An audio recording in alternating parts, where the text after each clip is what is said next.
What do you talk about off the top of your head for your business to supersize and to grow, or to save, or to nurture, or to create, or to build, or do whatever for your business? Sharon Horne-Ellstrom here, and our idiom today is off the top of your head.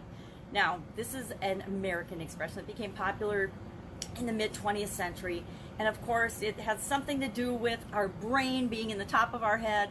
And so when we talk off the top of our head, it's like we're talking right out of our brain, and we do that with topics that are of interest or exciting, or that we're curious about, things we know a lot about. We can easily pop off a lot of facts and figures and information or strategies or systems or whatever off the top of our head. Now, for each of our businesses, being that all of our businesses are different, what we talk about, what we're interested in, what we share with the different people that we come in contact with respect to our business is slightly different, but it tends to be those things that our business is awesome at, right? The things that we're good at, the things that we're known for, the things that our business is known for, we tend to be able to share off the top of our head. We need to be able to share with our customers what's in it for them to do business with us, right? What is off the top of our head, and we ought to be able to do that off the top of our head because we know our business so well, and we know our customers so well, and what will be of benefit to them, that off the top of our head we can just pop off the reasons and the things and the stories that help us to communicate to them what's in it for them to be involved with our business. We should be able to do the same thing with potential vendors and partners and other people that we would want to collaborate with for our business to help it grow. We need to be able to speak about our business with confidence and clarity, and be able to communicate what it means to us and why we even do that business. People don't do business with us until they know how much we care about them. They do business with us because they like us and they trust us and they have a reason to do business with us, right?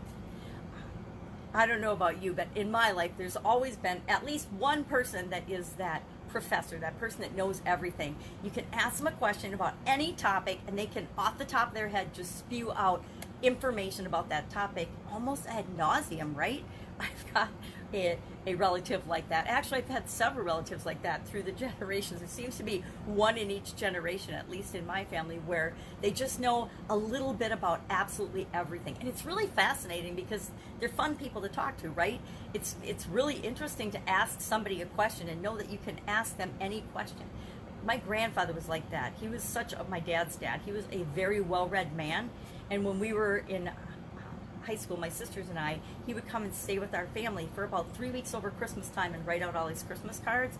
And during that time, we didn't have to bring home our school books or our history books because he knew so much about the topics we were studying, about history, because he actually been there for some of the history, some of the American history during the wartime and things. And he could tell us stories that brought history to life for us. And it was all, out of his memory, off the top of his head. And so it's fun to know people like that. It's fun to be a leader like that people know they can come to you and anything with respect to your business, your area of expertise, what your business does for people, that they can come to you and you can give them an answer off the top of your head. And okay, we don't all know all the answers to everything, right? And when we don't, we just say, hey, I don't know, but I will find out for you. That's what a good leader does. But a good leader also has the ability to communicate with your people and all the stakeholders in your business, all the people that interact with your business in a way that lets them know that you know what you're talking about, that you are an expert, that you are trustworthy, that you are a valued source of information in the area that they need help with. Because guess what? Our businesses exist to help people solve problems or to solve problems for them. Otherwise, what is our business for? There are businesses that exist just for status, but a problem to somebody who wants to increase their status, that's their problem. So there again, we solve problems for people. So leadership, another thing that reminds me of off the top of your head, is a leader's ability to handle difficult situations, emergencies, things like pandemics, right? We've seen a whole spectrum of how people and how leaders and different organizations are handling the COVID-19 crisis, the pandemic, and all the changes and the craziness that's gone on with that.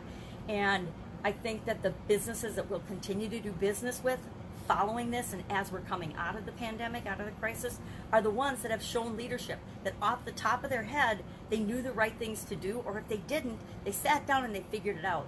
They determined how to handle their business and their interaction with their customers, their interaction with their vendors, their interaction with their suppliers in a way that moved everyone forward instead of backward. So I love this expression, off the top of your head. I obviously do a lot of my work in my life and my coaching and my business off the top of my head, based on the experiences and the lessons that I've learned over a very many decades of existence.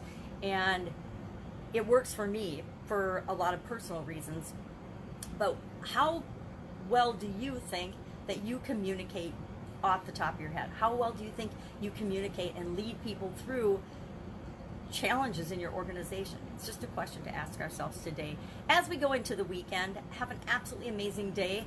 I will, of course, be with you with another interesting idiom, what it means, where did it come from, and how can you apply it to your business tomorrow and the next day and the next day.